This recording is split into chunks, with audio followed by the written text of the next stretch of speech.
All right, and we're back. I made it by 40 seconds, but we're back. Judd'z Budz. 90 seconds. Give yourself some credit. Yeah, because we delayed it because of Isha. Welcome back, Judd'z Budz, episode 74.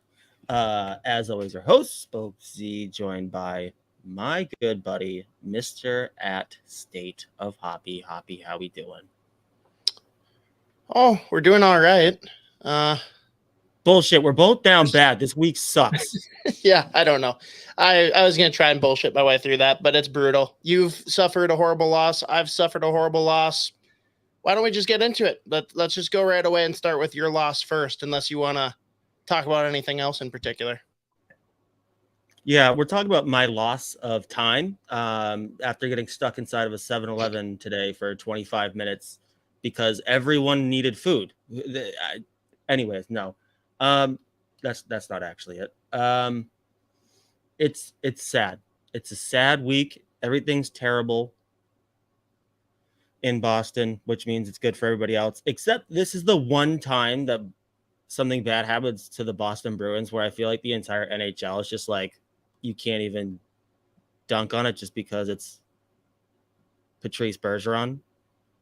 Finally retired after his 6th Selkie, captaining the Bruins to essentially almost every single record in NHL history. And he's not going to be playing hockey anymore in Boston.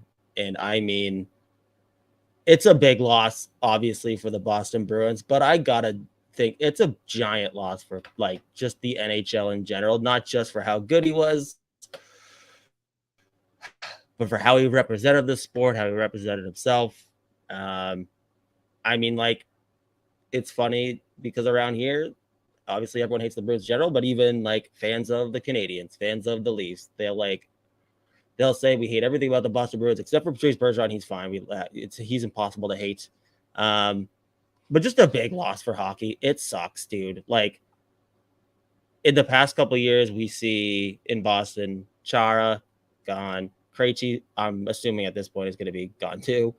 And now Patrice Bergeron, where you're just sitting around like, oh my God, like everybody that you grew up watching is retiring and a lot of other guys on the way out. But I mean, I literally sat and looked at my phone and just kept refreshing, thinking it wasn't real. But then it was. I really thought he was going to come back for one more year because I thought that was a really shitty way to go out. But I mean, all the respect in the world. Good for him for going out when he's like still at his best, literally winning a Selkie trophy. And he goes out in his own terms, clearly. And it's been a decision, I guess, that he made before they even did locker cleanout. That's when they filmed their goodbyes or whatever, like the video that the Bruins posted. And there's a lot of videos already ready to go. So everyone knew he was gone. But as sad as it is, I'm happy for him that he gets to go enjoy life outside of hockey. He goes out on top, and it's his decision. It's not like it's an injury that forces him to retire. It's not like he can't play anymore, obviously, but obviously all the best to Patrice. And I don't know if you just heard that insane thunder, so I'm assuming I'll lose internet here at some point, which feels about right. But yeah, Patrice Bergeron retires. Patrice Bergeron retires. I thought he might play till he was like 87 years old and win 75 Selkies, which isn't mathematically possible, but yeah, it's tough, but I mean, it is really cool to see that literally no one in the world disliked Patrice Bergeron, which is really impressive given the team he played for. And like you said, everyone's innate drive to hate everything Boston. He still pushed through that and no one had issues with him. Do you think that they will rename the Selke? I don't know. It's like the NHL, everything they do is just so fucking like archaic, and like there's no like it would have to take. I really don't know. I feel like they're just so sad. Like, oh no, you can't disrespect the old way to blah blah blah blah blah. I feel like they will never do it. But if there's one guy that was gonna get a trophy renamed, like Bergeron's right there. I mean, if they didn't do it, some like the Art Ross, they didn't change that for Gretzky. I don't even know if that's what it was called, but I couldn't even like the history of like the awards. I have no fucking idea. But in fairness, change any awards for like Bobby Orr, Wayne Gretzky. Gretzky got a number retired from the league. I think that trumps any award. And what a number, by the way. What a number to get retired by the league. I think everyone's like, all right. Do you think that's the only reason they were okay with it? Like, okay, so we just shortened the list by one. Like, if it was a random number like 47, like that'd fuck with people. It'd be confusing. 99 is just like, oh yeah, no, just like take one more number away. Yeah, okay, man. Sure. I gotta ask though, and this is, I know that the body's not even cold yet, but do you think there is a large gap between, or is there some discussion around who's the better two-way center all time between Bergeron and Pavel Datsyuk? I mean, that's like, it's funny because that's always the comparison gets thrown around. I don't know. Like, they were both so fucking unbelievable. I don't think it's like either way. I don't think there's a massive gap between the two players. Like, they're two of the best that ever did it. So I don't think you can complain one way or the other if you're getting one of those guys. Neither one first round pick, classic. Yeah, no, I mean, I totally get when people say Datsyuk, and I totally get when people say Bergeron. I've obviously got the bias. And I mean, Bergeron had like the longevity if you want to do that, like whatever. True. I mean, Datsyuk was still unbelievable. I mean, Bergeron doesn't love his daughter as much as Datsyuk does, in fairness. Clearly. But yeah, no, I never can like everyone's going to have their own pick, right? But it's more, everyone is so quick to say that like Bergeron's the best to ever do it. He's the one that should have the Selke named after him. And I just feel like people very quickly forget the Magic Man, Pavel Datsyuk. That's all. Yeah, how many did he win? 2 or 3? I don't even know. How many should he have won, though? Yeah, you could say that about a lot of guys. True. I mean, like, Zdeno Chara won 1 Norris Trophy. Scrub. Yeah, what a joke. What a loser. Let's see. How many did he won 3. Okay. And he's got 2 cups. That is true. So, but yeah. I never know what to do. Like, people throw those comparisons. I'm like, I don't fucking care, dude. Like, I could not get more riled up one way or the other about like, how dare you say that Datsyuk's a better fucking defensive forward than Patrice Bergeron? All right, Bergeron or Gaudreau? Dean Evison is watching right now. Well, I mean, I'm just kidding. Just calm down. Are we counting? Gaudreau's in a different stratosphere, obviously. No coach has ever loved Patrice Bergeron the way that Dean Evison loves Freddie Gaudreau. We can agree on that. Obviously. Clearly. 5 years. But so, all right, bigger topic then, and I'm sure you've put some thought into this, just prepping for the possibility that he leaves. What's next for the Boston Bruins? Like, what does the rest of this summer look like? Is there any like last minute pivots they can make? And what's the expectation for this season? Yeah, so this is what ultimately throws a massive wrench in like what the Bruins are going to be next year. At the same time, you would think that since this decision apparently was made pretty soon, either after the season ended or even like before it ended, it sounds like he was probably telling everyone that he was done. You're looking at a first line center, either Pavel Zacha or Charlie Coyle. I mean, fortunately, you still got elite playmakers and David Pastrnak and Brad Marchand up front. But now it gets really interesting because even if they want to go and find a center or trade for a center, it doesn't really matter because they don't really have that much cap space still. And they still have to re-up Swayman and Trent Frederick, who essentially is going to cost the rest of their cap space, both of those guys. So this is when it gets real interesting.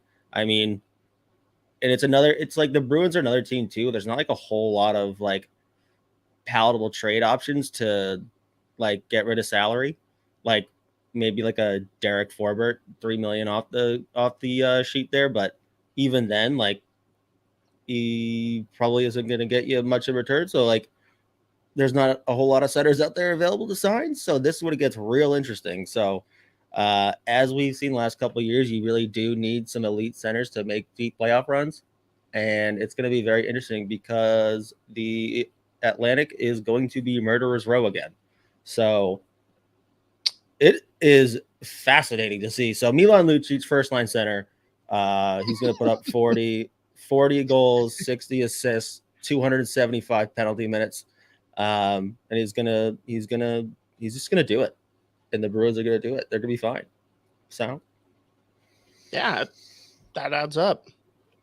I really have no idea. I mean, it's gonna be a wonky lineup, dude.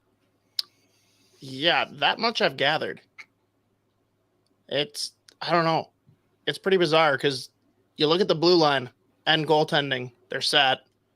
They've got talent on the wing. It's just the center depth looks very Minnesota-esque right now. Mm-hmm.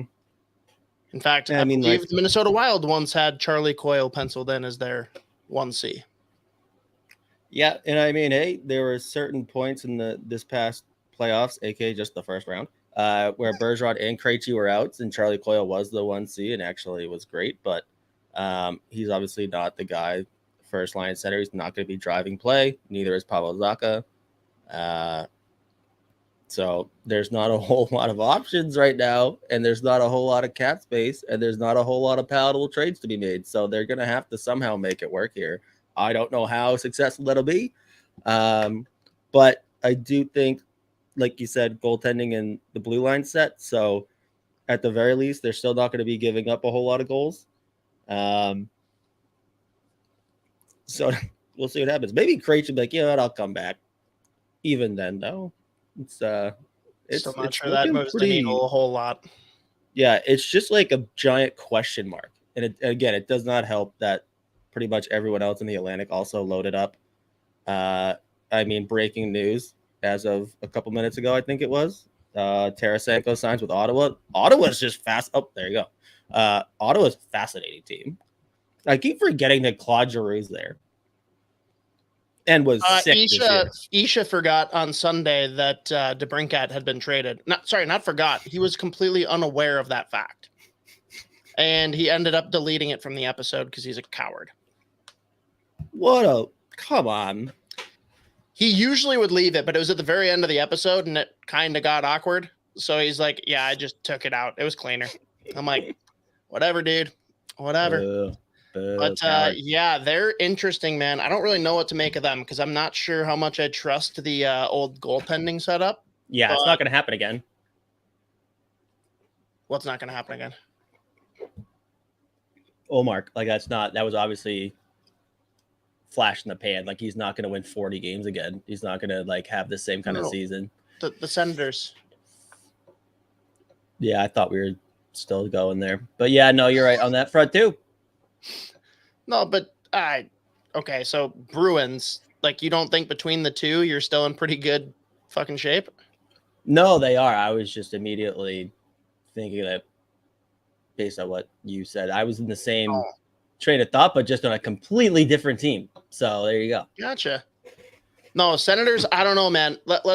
So Bruins aside, the three teams that are on the cusp that everyone for different reasons thinks is the next anointed team to kind of rise the ranks in the Atlantic: Buffalo, Detroit, and Ottawa. Rank them. I mean, Buffalo, easy one. Yeah, we're on the same page.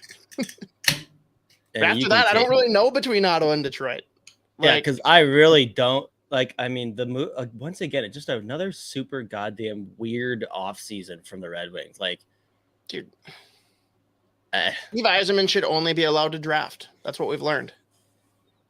I still can't believe he threw JT Comp for that deal. or half their blue line. Yeah, it's a weird fucking lineup. Well, dude, I love too the meme from the other year where like he's like, you have to fucking ask them about the whole Nedeljkovic trade. He's already out the door. Yeah, like I don't know, whatever. It's weird. It's weird. I don't have a whole lot of faith, but I mean, sure they'll probably be better than they were. So there you go. I mean, some people are saying that Yzerman's a system GM. So I don't even know what that means. I was really hoping you'd think about it. No, I'm not even gonna. Like I tell you constantly, whenever you try to bait me into these ridiculous conversations, I'm not touching that one. Other than sometimes I do if I really can't help myself. But this is one I absolutely can help myself. Oh, fine. Fuck you. But we can move on from the dark and dreariness of my life and move on to the dark and dreariness of your life. Yeah, it's. Which I'll just let you take the reins here. University, not university. Yes, University of Minnesota Golden Gophers. I'm still this 7-Eleven trip. I'm not kidding. This 7-Eleven trip really fucked me up. I mean, I was just standing in there and I lost. Do you need to vent about the 7-Eleven trip before we go into No. I'll get really upset if I do that. All right. Yeah, Logan Cooley, after a bunch of suspense, announcing that he was in fact coming back to push for a natty at home with the Gophers with his good buddy Jimmy Snuggerud, came out today that he is officially signed to the Arizona Coyotes on his ELC. Yesterday, their account was all over the place, which, like, honestly, at the time was 50-50 for me of them just being donkeys versus there being any truth. And now it's done. So, fuck my life.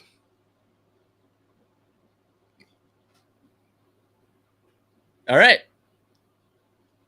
That's it. That's the show. It's brutal, dude.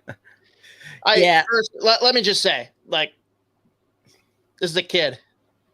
I harbor zero ill will for his decision. Like, anyone that's freaking out and saying that he hates Minnesota or doesn't care about his teammates or any of that shit, like, calm the fuck down. Is the timing brutal? Yeah. Would have been great if he had made this decision, at the end of the season rather than now, just before August, when it seemed like the roster was pretty locked.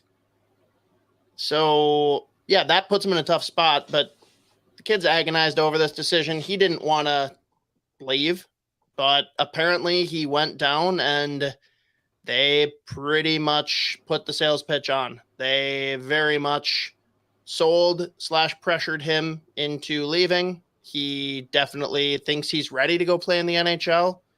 Who am I to tell him that he shouldn't pursue that? Just a bummer that it could have been a really fun fucking year to see them make a push to win a natty in St. Paul. So we both hate our lives. And Jimmy Snuggerud probably hates his more. I don't know. He's got a pretty cool life, but that was just bizarre timing that right before all of that stuff was popping for the Arizona Coyotes, NHL.com drops an article about Jimmy Snuggerud, all about how he has unfinished business, coming back to the U for one more year, wants to win a natty, several references of being excited to do so with Cools, a.k.a. Logan Cooley. So just like super brutal timing for all that. But I guess first we'll talk more on the Arizona front. Is Cooley in the mix as a true Calder contender? Yeah, I'd say so. I mean, like, it's a crazy fucking class this year. Right.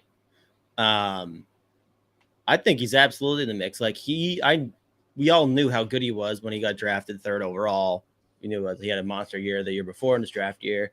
But I mean, this year at the University of Minnesota, he obviously was unbelievable. He's a hat trick finalist.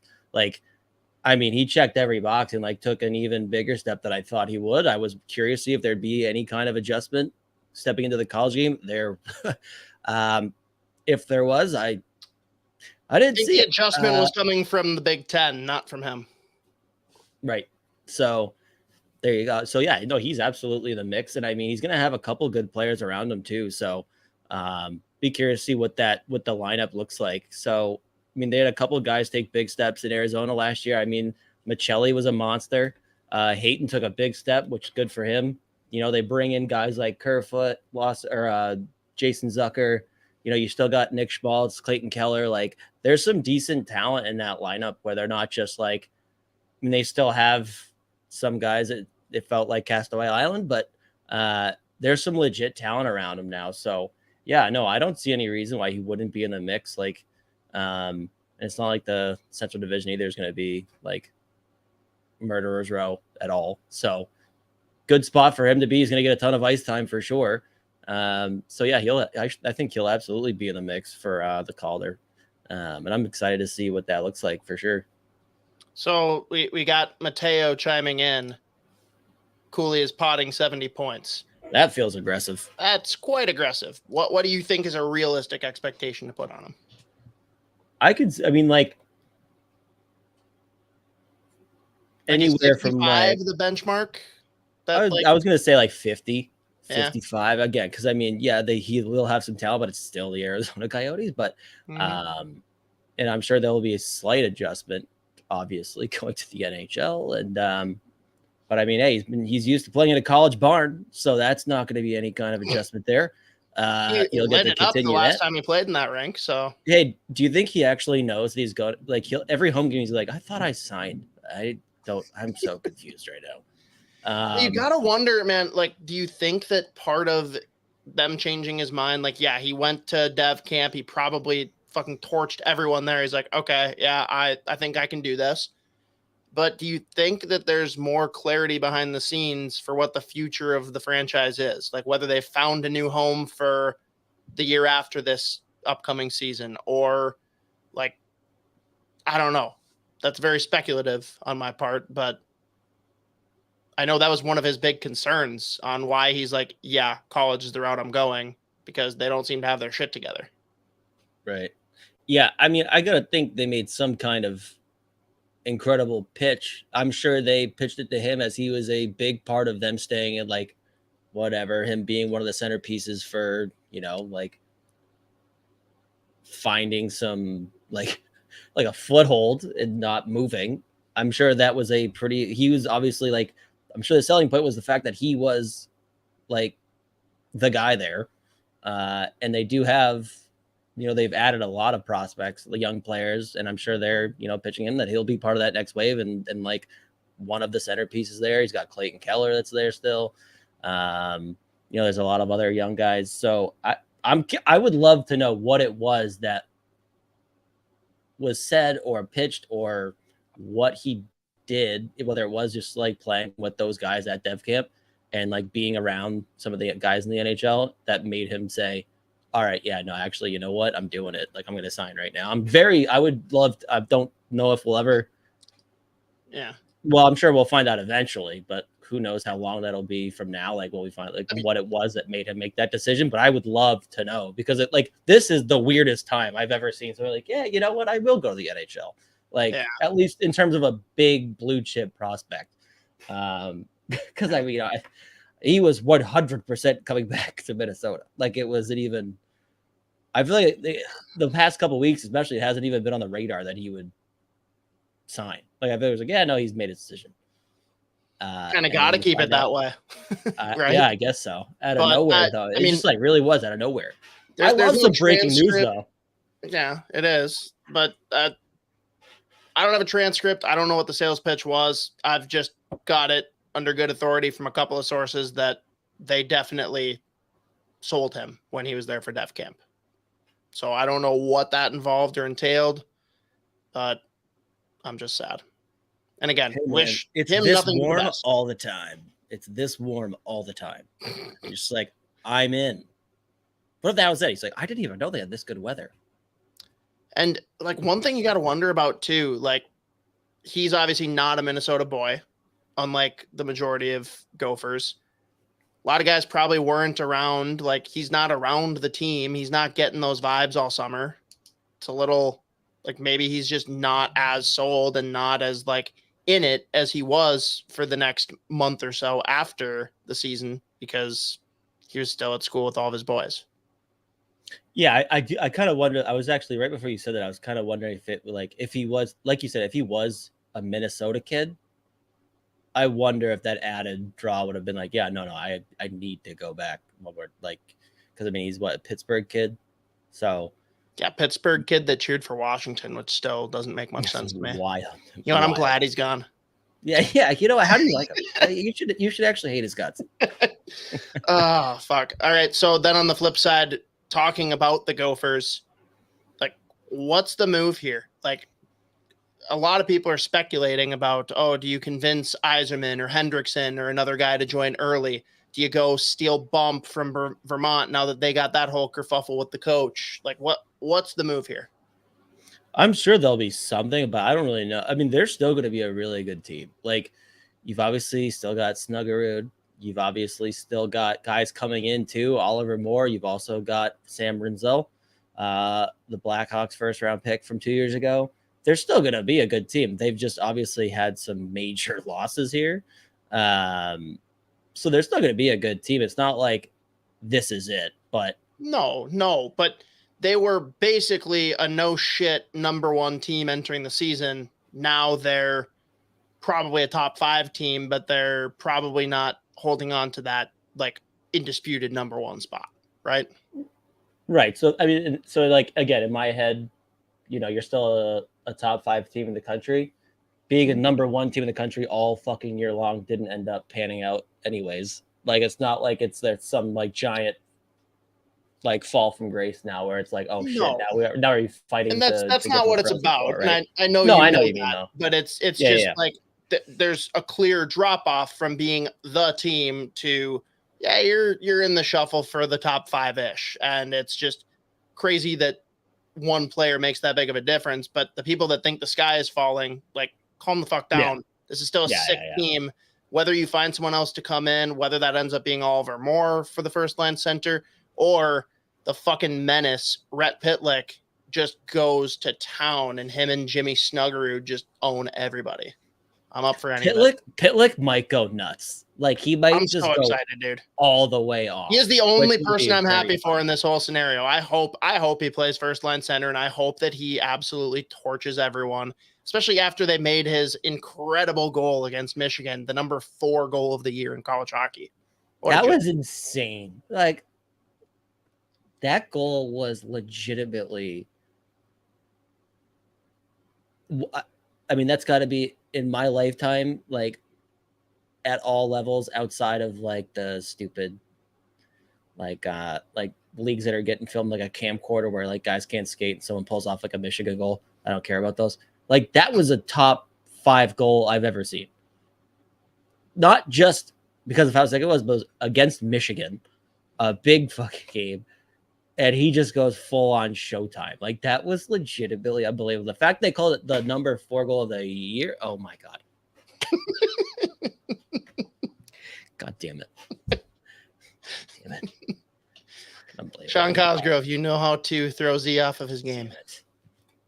But anyways, yeah, the fact they called it the 4th best goal of college hockey this year is a disgrace. What do we think here, Z? Does Jimmy Clark's plan change now with this news? I wouldn't think so. All right. Well, that was easy. Yeah, I mean, it's not like he's a guy to be like, hey, do you want to come now? I don't think it would change much if his plans go back to where he's playing before. But I mean, I don't know. He could easily play like for sure. I wouldn't have any doubts that he could play in college hockey as early as next year. Like, I was actually surprised that he wasn't already. So who knows? Maybe. Either way, like, he's in a good spot. Like, he's either gonna go tear it up in the USHL again, or he could go and decide to end up being in Minnesota and then be more than an adequate college hockey player. I don't know if that, like, I don't think it necessarily makes a huge change in his plans though. And do you see an Yzerman or a Hendrickson being realistic possibilities to be pulled in early? Or is that kind of a pipe dream?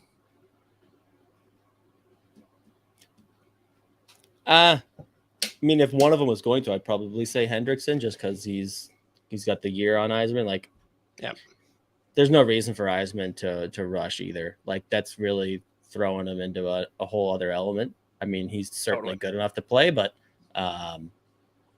yeah. I mean, if one of them was going to, I feel like Hendrickson would be able to kind of slide into college. You're also not expecting him to put up numbers like you're expecting Yzerman to when he goes to college. So if one was going to, I'd probably put money on Hendrickson at that point. But again, like at the same time, like, is that the guy's like, hey, now that Logan Cooley's gone, we have to bring in like, you know what I mean? It's like just completely different. You just players. don't know what the conversation was leading into this year, where it's like, hey, there's not really a great spot for you right now. Why don't you go dominate the USHL and then come in the following year when spots open up? Right. Now Cooley's gone. It's like, so maybe you can come. I don't really know. That's speculation, but everyone obviously on Twitter, like, this guy's falls on this. Like, oh, we got to make Yzerman come now. And it's like, Jess Myers has already posted, like, source from Yzerman, like, no, he will not be with the Gophers this year. I don't know if that's ideal for his development in general. I don't know that that's, like, something the Gophers want to rush him into. Like you said, like, he's good. He's going to do his thing. But Hendrickson, I think, is a very interesting option. Yeah, for sure. He's a fucking good player, man. That was the one I was fired up when the Bruins drafted him. Oh, I was there. I recall this. Yes. Got it. I mean, you think too, he is a Minnesota boy. There is the possibility of winning a home national championship. Like, I don't know. I'm starting to, like, convince myself that Hendrickson's going to happen. We'll see. You know, the good thing I think it's a win-win for him either way. Like, yeah. So I wonder how much, or well, a whole lot of, like, influence is going to come from Darby. Like, fortunately, that's a pretty good guy to have in your corner, like, bounce these, like, ideas off of. And so I'm sure whatever decision he makes, I'm sure it'll be for good reason. And I'm sure it'll be the right one for him. But again, you go rip it up with USNTDP or go play for the University of Minnesota. Like, you can't really lose there. You know what I mean? Like, right. He's going to be in a pretty good spot either way. But that you're right though. That the more I think about it, that is a very interesting one. And like I said before, that would make, I think, a whole lot more sense than just throwing Cole Yzerman into college hockey at 17 years old. We'll see. He still breaks my brain because he's from the town over from me, and yet he ended up at Shattuck, and now he's going to Minnesota. So I feel like there's not a whole lot of guys, especially the upper echelon of, like, junior hockey or, like, youth hockey, that end up going from Boston to Minnesota and vice versa. Very, very uncommon. Yeah. But I mean, good for him. It worked out. It's a couple of years ago. He put up 160 points in 40 games with Shattuck. So, that'll work. Whatever. It's fine. What's the over-under on how many times you mentioned that this year while we talk about the 2024 class? You know what's funny is I bring it up, like, almost every time I talk about it, but I, like, actually do forget. And then sometimes I will, like, I just, like, am on his page or whatever, like, cutting clips. And then, like, oh yeah, no, I've known that for such a long time. I bring it up every time I talk. That's how broken my brain is, though. Yeah, that's fair. It's just a funny stat line. It's like 160 fucking points. Anyway, we can move on. Yeah, I mean, might as well to the last planned topic before we pull up either the crazy people in the comments, throw out any questions you actually have for Z, whether it's about the Wild, 2024 draft, his experience at 7-Eleven, whatever. Bill Guerin named president of hockey operations. Tell me, Z, how dramatically is this going to change how things function for the Minnesota Wild front office? Lottery team. Lottery. This just, obviously, this is the worst decision of all time. This is earth shattering. The locker room is shaken. That's just, it's taken all the personality out of the locker room. us Billy Goats that like Bill Guerin now should hate him. It's the worst decision of all time. It changes everything, and now they are terrible. Next question. This doesn't fucking change a thing. A bunch of dudes got promotions too. Good for them. I hope they came with a salary increase. I could not fathom being one of these people that loses. Like anyone that generated more than half a tweet about this, it with any opinion one way or the other, I am so concerned for you. I am so worried about it. How could this? I read it. I was like, oh, okay. You know what changed? His title added a couple words onto it. Yeah. No. What changed is Billy G saw his old team in the Pittsburgh Penguins and the money they just fucking flinged to Kyle Dubas to be both president of hockey operations and GM. He's like, I want that deal. And Leopold's like, done. Okay. Yeah, you should. I don't know. Z, what's this going to do though? We're already really cap strapped. What's this going to do to the salary cap? You have to trade Kirill Kaprizov to get the cap space back, bro. You don't have any other option. This selfish prick, Billy. I just can't imagine anyone caring. Obviously, there's people out there that for whatever reason don't believe in Bill Guerin, and they're mad that this basically means yep, he has dug his claws in and he's staying. I just don't know. I can understand where people say he hasn't fully proven anything yet. Sure, I'll bite on that.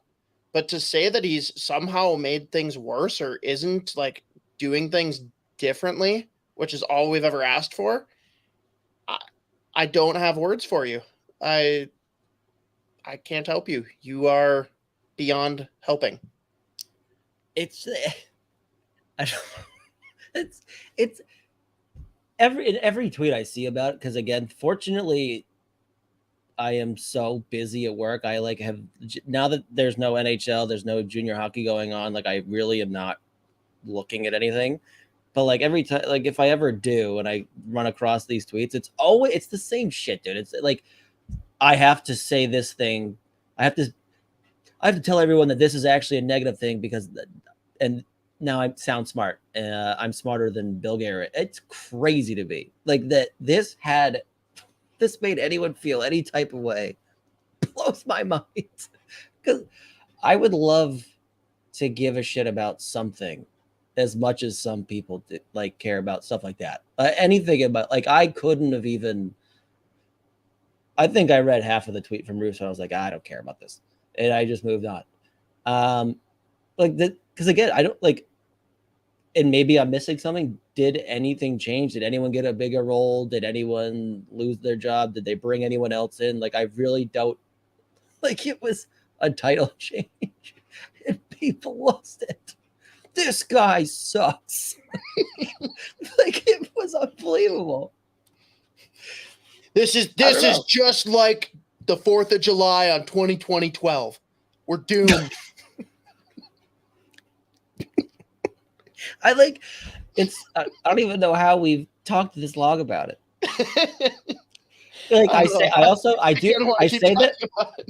I say that I hate these tweets when I see them, but at the same time, I do love them because it's so funny. It's just man, I couldn't have even. I somehow get surprised too whenever I see shit like this and people have a big reaction. I'm always how am I surprised? But here I am. Still shocked. It's just imagine feeling good about it. It's the same thing as Cole Iserman. You're going through Twitter doing your normal thing, and it's whoa, oh wait, yeah, no, I definitely knew before that people on here are psychos. Got it. Yeah, no, it's just my broken brain. But you know what? I'm also naming myself president of hockey operations of. I almost said my address.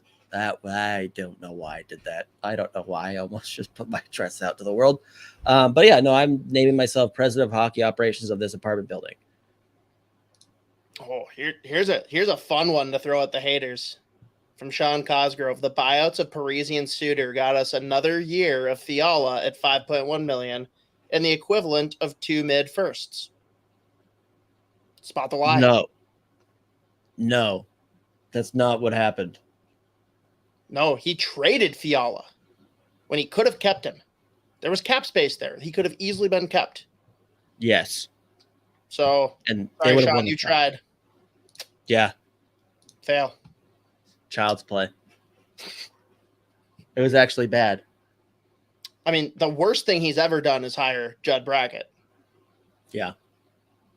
By the way, those are the, and like it's the tweets started off with being like Bill Guerin has actually like done horrible things, blah blah blah. How is he naming himself president of hockey ops? Yada yada, whatever. Which he didn't do, by the way. Oh my God, no!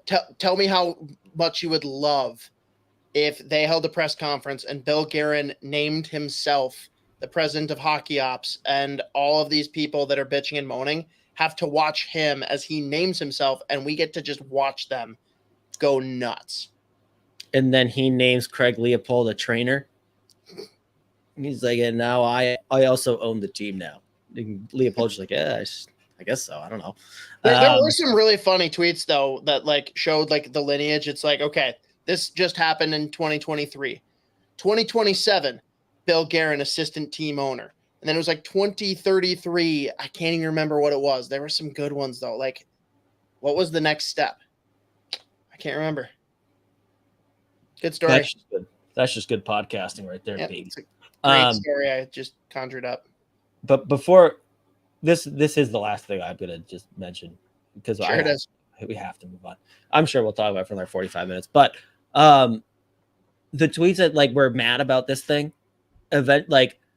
eventually turned into being like, and everyone says all this about Judd Brackett. What have those prospects done? And I'm like, the guys that are 20 fucking years old. If you convinced yourself, or if you got mad enough about somehow this title change, and like you turned that into, and you know what? Fuck Judd Brackett too. It was unbelievable. I was like, yeah, they're not first line centers in the NHL. Z, did you see what Crosby did when he was 18? What's Bedard going to do this year when he's 18? God damn it. I say I hate it, but I need it. You know, I need this chaos. It's unbelievable. It's fantastic. Fuck Bill Guerin and all of his friends. You know, hate him. Terrible. Yeah, exactly. He should. That'd be really funny. I'm the captain now. Anyway, we got to move on. This has been a ridiculous podcast. We got to move on. Yeah. I will pull up. I don't think there were many on Twitter, but I'll grab those in a second. 4. But we'll start here with two of them that I got queued from the chat. Mateo, did Addison take steroids this summer? And how does this affect his ability to stuff Dean in a locker? I mean, Dean's a problem. It's fascinating, actually, somewhat of a side note, but still relevant to this question. Like watching clips of Dean Evison fights. I have not seen any.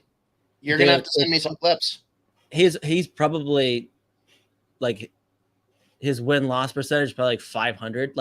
But there are very few people I have seen in some of these fights where he's going up against monsters too, and he just eats bombs, and he's just like on his feet throwing them still, and I'm like, sick and twisted. Like this guy's a problem. So I don't know. Addison could take all the steroids. He could take like the Barry Bonds special, and he still would have probably an issue there. Because I mean that guy's a problem. He's scary. Ask Darby. Yeah, Darby has he's got like a fake arm in his arm sleeve, and his real arm is just like tied behind his back, and he's just like, oh yeah, no, yeah. Well, okay, we gotta do two things before the season starts. I need a compilation of all of the fights that Dino was in when he played. We'll get that up on a YouTube reel. And then I need a compilation from all of last year's wins and showing Dean beat the wheels off Darby. He took out all of his rage from getting punched in the face a million. That would be our highest viewed video ever.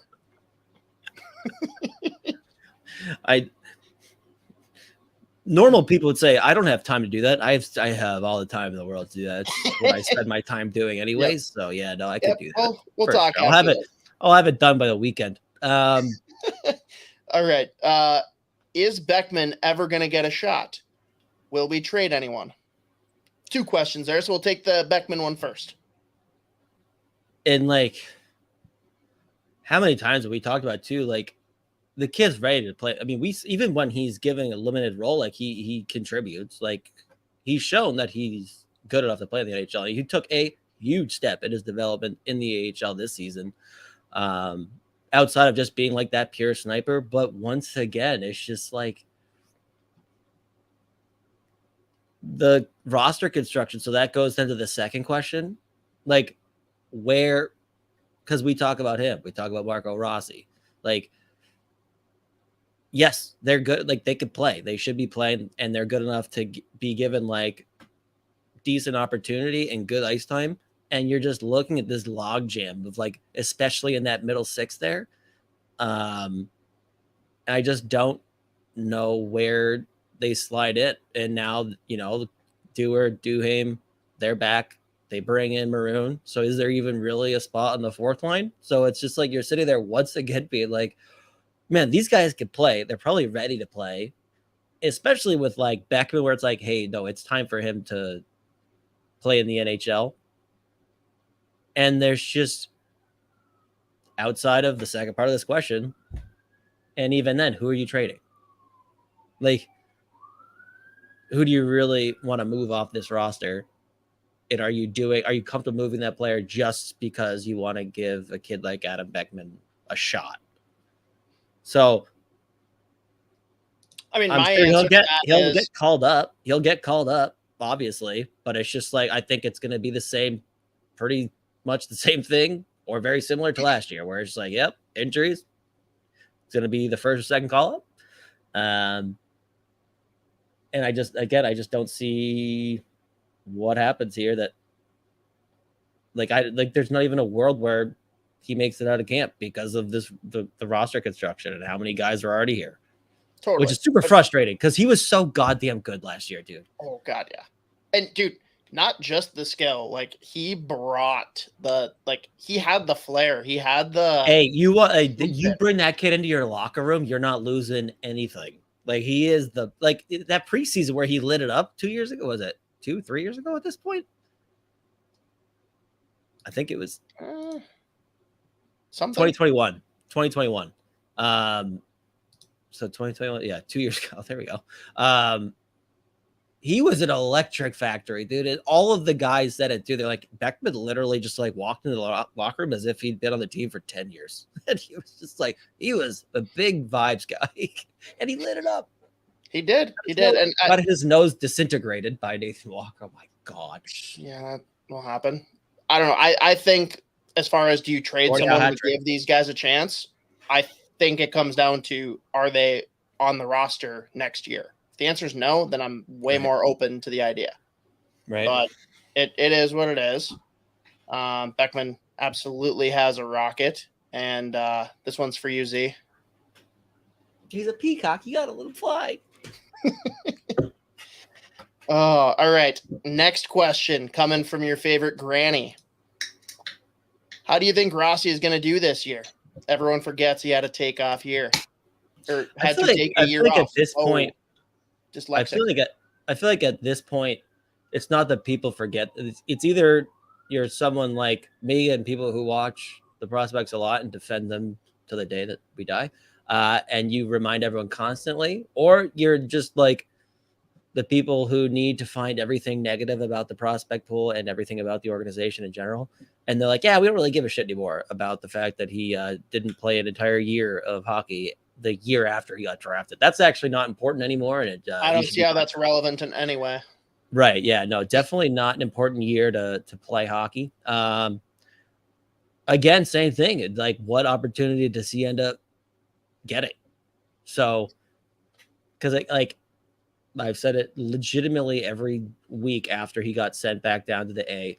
Everything they asked him to do, he did, and he excelled it. Like, he had a monster first in AHL in his first rookie year, and then last year he took it a step further, where Bill Guerin said, "I want him to play a little fuck you in his game," and he did that from day one. Lit it up, was right around a point per game, played both ends of the ice, wasn't just scoring goals from the outside. was getting into the dirty areas of the ice, was forechecking hard, winning battles against dudes that were 6'3", 6'4", 220 pounds, and like getting net front, tipping pucks in. Like he did everything and checked every box.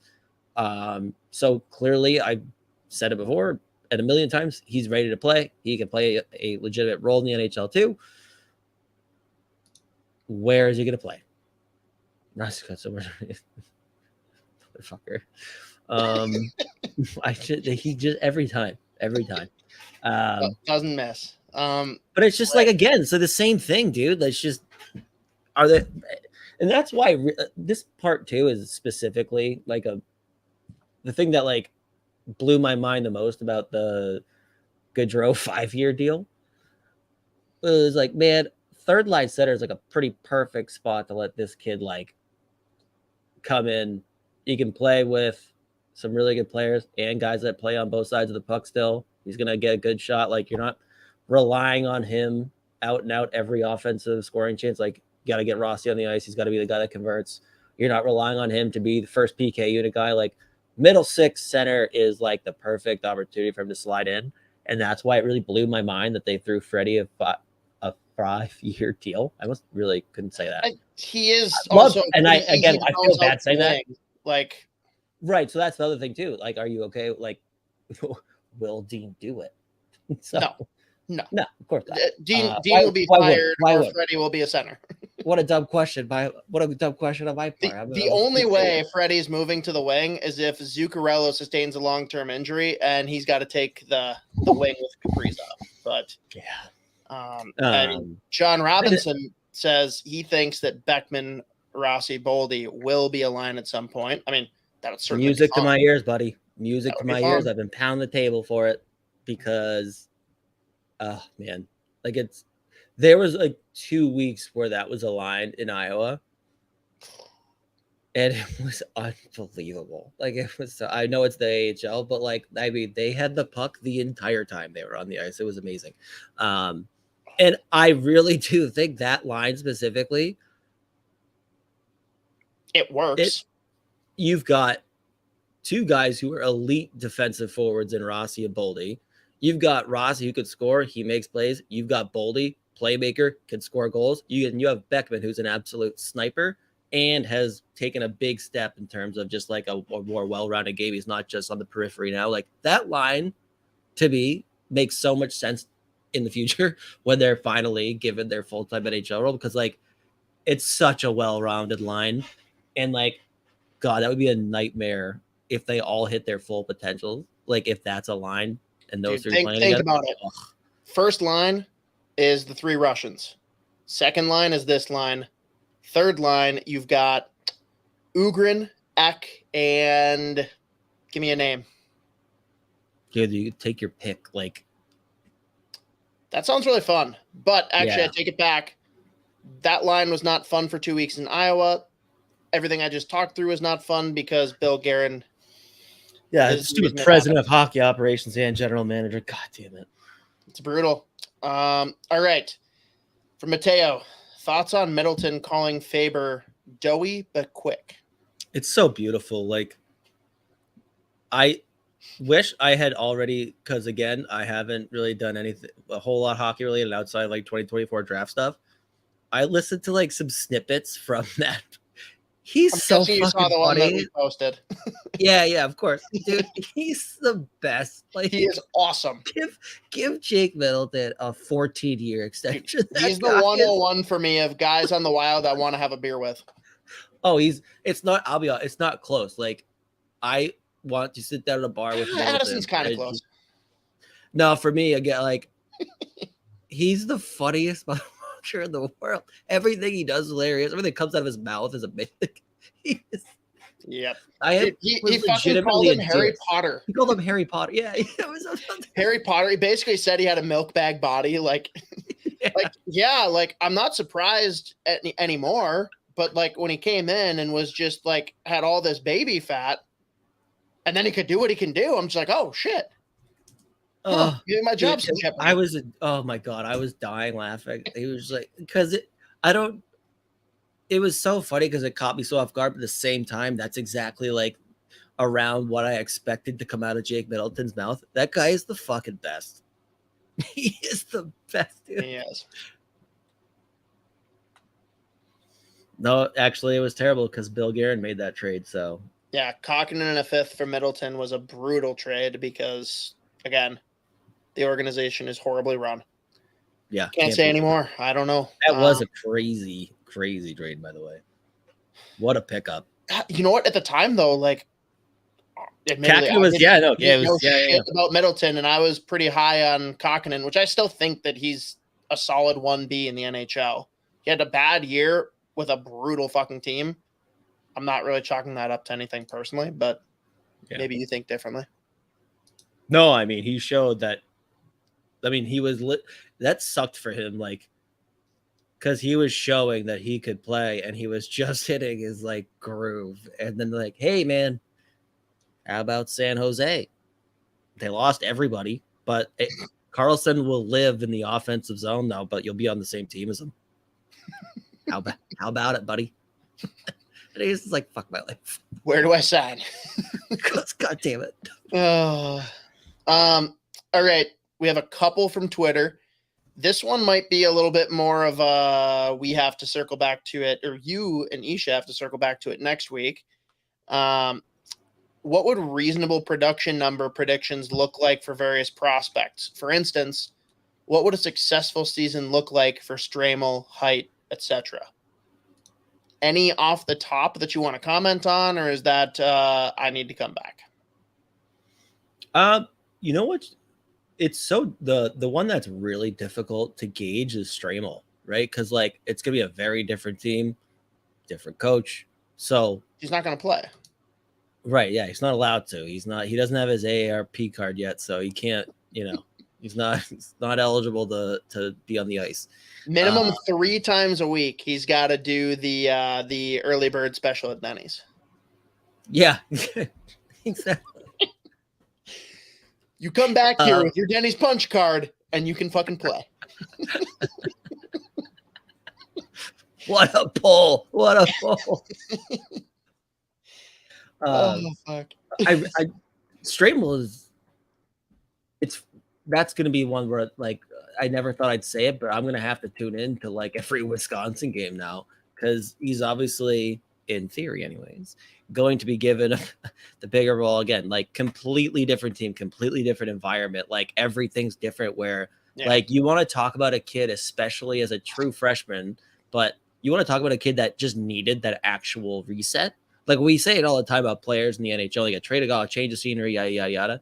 This is a complete reset for him because college hockey is obviously hard to play in general as an 18-year-old, or even when you do an extra year, then you go in at 19. It's still a really fucking hard. And then being on a laughingstock team in the best conference in college hockey last conference, year. right? Like, so I gotta think he must be fired up for the season, and he's got Will Whitelaw coming in too. They have a good recruiting class. Which is funny because Will Whitelaw is like the exact opposite of Stramel, where he's like 5'7", 5'8", pure. Don't they have that psycho too? The guy that just like starts fights from the development program. What's his name again? Oh wait, is he going there too? Yeah, Brady Cleveland. Yeah, I'm pretty sure. Tell me I'm wrong. Yeah, you're right. You're right. No, you're right. That could be a lot of fun. Granted, fuck Wisconsin. Really like, I hope Stramel develops well, but I hope that they lose every game they play. So, yeah, there you go. Yeah, no, that's positive vibes. But no, like he's gonna be there, but they've still got them. They think they still have like 10 guys that are drafted too. Cruz Lucius, great name, still gonna be there. Sam Stange gonna be there. Like. They've got a good class coming in, and they've obviously pulled some guys that are 29 plus 10 years old. But again, like full on reset for him, really needed. So that's gonna be one I'll be interested in terms of like production. I couldn't put a number on it because like, yeah, it's gonna be a completely different team. I'm sure it's gonna be obviously it couldn't be worse than it was last year. But like, who the fuck in that conference? Who the fuck knows how much of a step they're gonna take? But in terms of like Riley Height, he had an unbelievable season in the WHL. I mean, just like on the face of it, it's gonna be hard to match again. But I mean, the kid was top 5 in points on like one of the most difficult teams to play on.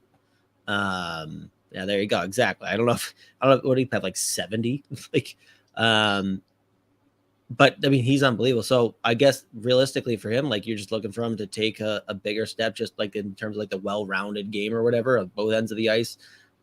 Prince George can always get like that team in general can just be better. But again, like I think Judd was right when he said like the shortest road trip on a bus is like 3 hours from Prince George. It's like it's not an easy situation to be in, but I mean, I guess for him, it's like continue to do more of the same and then just add a little bit more of like the NHL game with a more well-rounded kind of approach to the game. But you could put up 10. Did you say well-rounded? Probably. But like moving on. Riley Heidt could either put up the same number of points or like 10 points less, and it's not like it would be like a big failure either. Because like I mean, the kid had a ridiculous season, and I still cannot believe that he was the last or one of the last picks of the second round.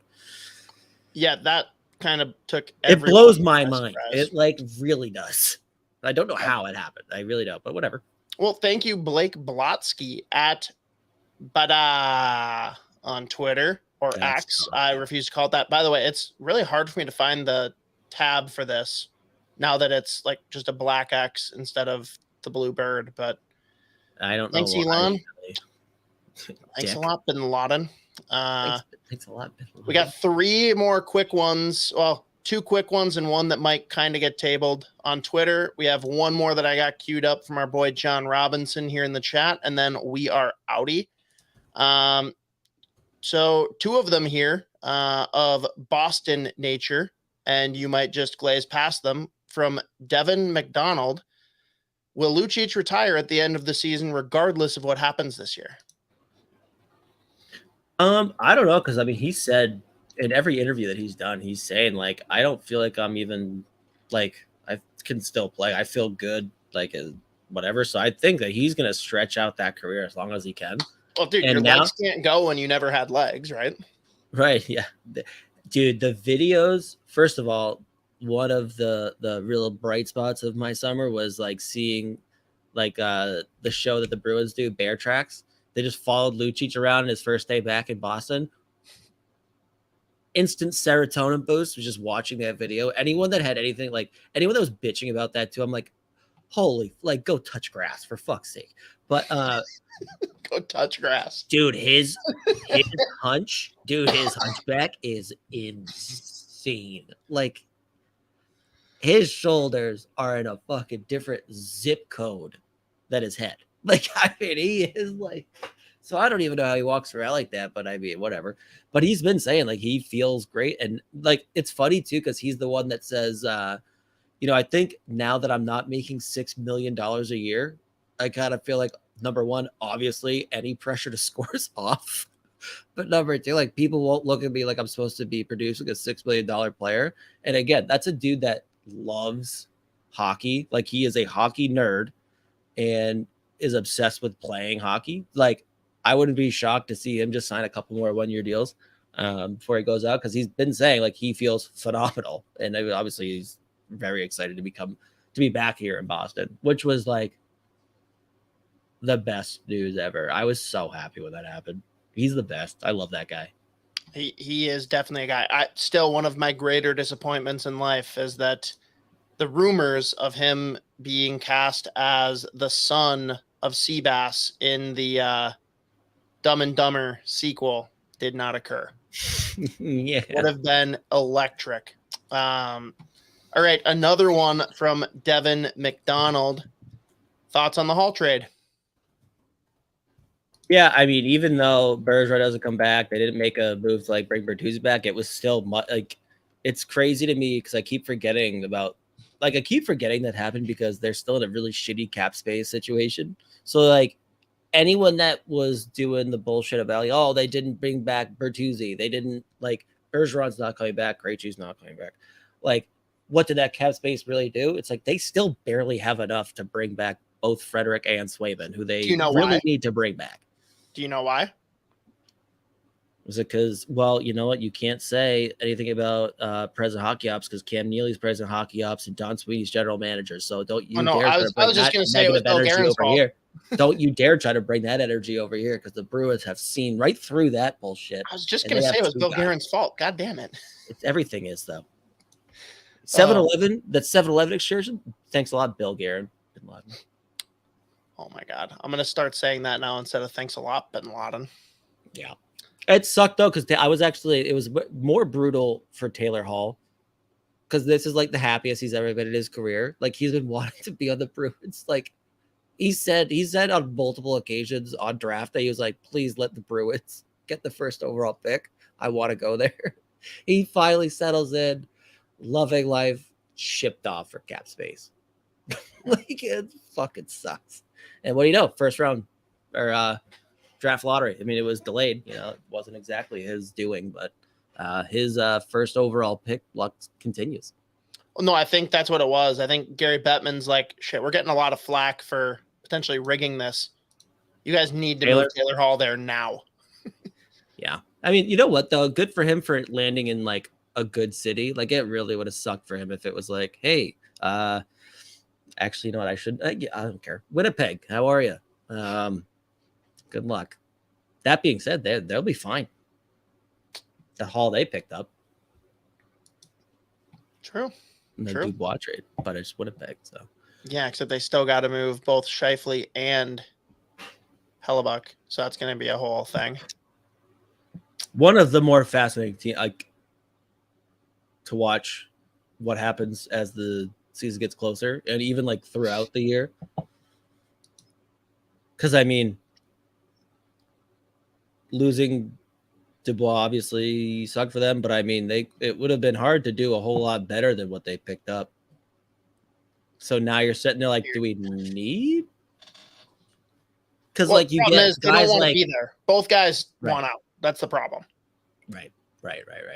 Otherwise, I would agree with you. Like they actually made out pretty good on that deal, but both don't want to be there. You got to get something for them in their last year, dude.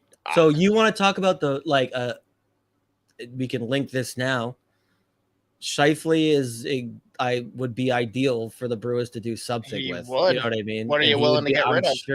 I'm sure like I mean, even just with the money, like Dabrowski's first went out the door, obviously, but the fact that he's got one more year in his deal. Yeah, it's just this year, right? So I don't think he's gonna it's not gonna be much. Maybe.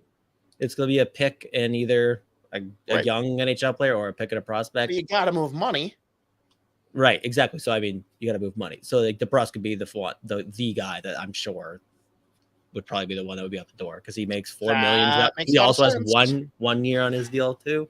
Well, dude, the other one that we were talking about before, I don't know how they make it work. I don't know what the money would be, but Hellebuyck to Ottawa makes me a believer that they're in the playoffs. That's really all it would take. Wow. You don't think so? No. I mean, there's a crazy. It's not like it's unrealistic either, you know. That wouldn't suck if you're Ottawa. I wonder. No. I mean, does he move? Tough look though for Ryan Reynolds. Yeah. That motherfucker. He's got everything. He'll be fine. I think. All right. I don't know how much we can get into this, Z. It might have to be something tabled for next week, unfortunately. Or if you want to jump on with me and Isha on Sunday, which I know you won't. Who are some players to watch for at the Hlinka? Yeah, I would love to be able to dive into this. At this that's point, from Freddie Goudreau, Respecter, by the way. At good call. Password is whiskey. Very, yes. Perfect. All right, we need to talk to this guy. Yeah. The only rosters that have been published in Canada and the US. So on the Canadian side, the obvious ones with Celebrini. But I mean, there's also a couple of guys that I'll be curious to see, like, for 2024 specifically, another top draft pick that'll be there, Berkeley Catton from Spokane. Another guy who's projected, I think, right now to go pretty high in the first round, Maxime Massey, great name. And then Sam Dickinson, Henry Muse. We talked about him talked about both those guys last week, but a couple other ones that are like a couple of guys that were really fun to watch this past season. Zane Parekh, defenseman, right shot D-man. Charlie Ellick, a big boy, another right shot D-man, 6'3", plays for Brandon, WHL, had a real good year at the WHL. So those are two guys that specifically I'll be curious to see how they do and how they fare. Because they're a couple of fun players to watch. Michael Misa is a 2025 eligible and was unbelievable in the OHL. He played on the same line as Hunter Haight quite often. And they enjoyed their time together for sure. And they will again. Real good player to watch too. So it's always nice when you have like not just this upcoming draft, like players from there, but there's a couple guys from the next year that'll be there too. So I'm happy to see Michael Misa be there. And then I got to pull up USA's because in light of the 2025, I'm curious to see if Hagens is going to go too. Because they've squared off a few times. He might be pivoting Boston University now, is what I'm hearing, which is super not fun. Oh my God. USA, I thought they did post their roster. Maybe they didn't. But I'm assuming we'll leave it up to you. If you want to jump on this on Sunday, we can talk all about the Hlinka rosters. That'll definitely be out because that's when the tournament starts, right? Yeah, it starts on the 31st, which is like, again, like blowing my mind. But I should throw the caveat out there. USA also doesn't send their bet. Like they don't send their ace. They don't send like the USN TDP kids. So it's always different for them. So it's always like tough for them to make a ton of noise in the Hlinka. But I mean, that Canadian team is going to be loaded. All right. Fair. Last question then before we close out here from John Robinson yet again. John, do you think the two Russians will step in the lineup after next year or go AHL? Yeah, I think the interesting thing with Kuznetsov again is, first of all, once again, the roster construction for Minnesota. But he's showed that he's probably pretty close to being able to just stepping right in when he comes over. Because, I mean, he was legitimately unbelievable in the K last year. Yurov, we'll see what happens this year if he does get that elevator role that he should be getting with Magnitogorsk. And again, I think the fact that he signed that 1-year deal tells you a lot too. He didn't sign a 2-year. Fortunately, we're not just like hoping that it happens because, there's a little bit more hope in the fact that they got a new coach too. So for Yurov, it really does depend on how this year goes, how much ice time he really does get and what that looks like. Kuznetsov, it's a little bit more realistic. But again, it's just like with the way the roster's built, with the contracts that are there, like with the cap space and how much room there really is, it still really does depend on who's still here and who's gone, and how many young guys they really do want to actually throw in the fold in the NHL next season. Well, not next season, but the year after. But I mean, again, I think Kuznetsov, and the thing with him too, though, it doesn't have to be a center. Like I think because I mean, in the KHL, he like splits his time between center and wing already. So the fact that he played as well as he did, both positions, both ends of the ice, and how big of a step he took last year, that gives me like reason to believe that he's more than capable, or at least is capable of stepping in, after that contract runs up. And we'll see about Ogre too. Does it matter if Kuznetsov's 4'11"? Yeah, I mean, Dean Evason might just fight him every day, and stuff him in lockers and hurt him and whatever. But you know what? He took a stick to the face and his mouth exploded. Then he came back and blocked a shot immediately. So that, I don't think he cares. This is fair. But, well, we did it. Did the thing. I don't know how we stretched this. Well, actually, it was thanks to Twitter. We stretched this one out to 1 hour and 15 with nothing to talk about. Nothing prospect related. We made it like 45 or 50 minutes without the questions. So, I mean, you were just way too obsessed with the whole Bill Guerin naming. That's what I mean. Shout out Twitter. Shout out Twitter. Sorry, X. Sorry. I will never say that. No. Ever. Nope. Thanks, Elon Bin Laden. Thanks a lot, Aaron. Well, you will not be here next week. Will not be. It'll either be just me or me and Isha. Depends how many UFC fights. Leave the 5 or 10% chance that like 7-Eleven just goes horribly wrong and Isha's here and you're not. I was about to throw out the third possibility that I won't be here. Because who knows? I think that's actually what happened last time. But anyways, we'll figure that out, hopefully, or we won't. And we'll see you either next Thursday or the Thursday after. Me and Hoppy are inching closer to hanging out in person. So you say. I'll believe it when it happens.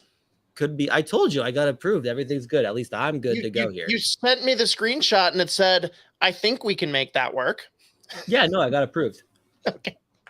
Yeah, no, but believe it or not, folks, it's either going to be amazing or terrible. I don't know. It could be amazingly terrible. That feels pretty likely. But anyways, terribly amazing. Let's get the fruit out of here. Signing off. Spokesy, Hoppy would say something funny or outrageous on our way out, please. All right, that'll do it. We'll see you. Yeah, nothing. Not next week, maybe the week after. Turn the shit off.